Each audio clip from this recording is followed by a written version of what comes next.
রাজশাহীতে গর্তে পড়া শিশু সাজিদ ৩২ ঘন্টা পর উদ্ধার।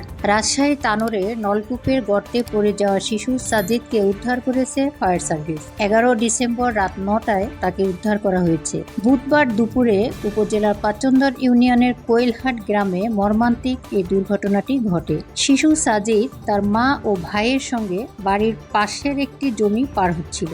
জমিটি খড় দিয়ে ঢাকা ছিল। সাজিদের মা জানতেন না যে খড়ের নিচেই রয়েছে একটি অরক্ষিত গভীর নলকূপের গর্ত।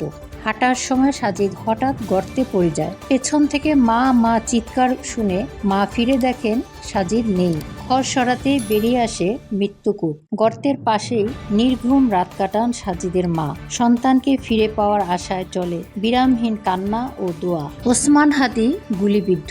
ঢাকা ৮ আসনের স্বতন্ত্র প্রার্থী ও ইনকিলাব মঞ্চের মুখপাত্র শরীফ ওসমান হাদির উপর গুলি করেছে দুর্বৃত্তরা। জুলাই ঐক্যের অন্যতম সংগঠক ইসরাফিল ফরাইজি জানান, গুলিবিদ্ধ অবস্থায় তাকে ঢাকা মেডিকেলের জরুরি বিভাগে আনা হয়েছে। ঢাকা মেডিকেল কলেজ হাসপাতালের পুলিশ ক্যাম্পের ইনচার্জ মোহাম্মদ ফারুক বলেন, দুপুর ২:৩০টার পরপরই হাদিকে গুলিবিদ্ধ অবস্থায় হাসপাতালে নিয়ে আসা হয়েছে। তার বাম কানের নিচে গুলি লেগেছে।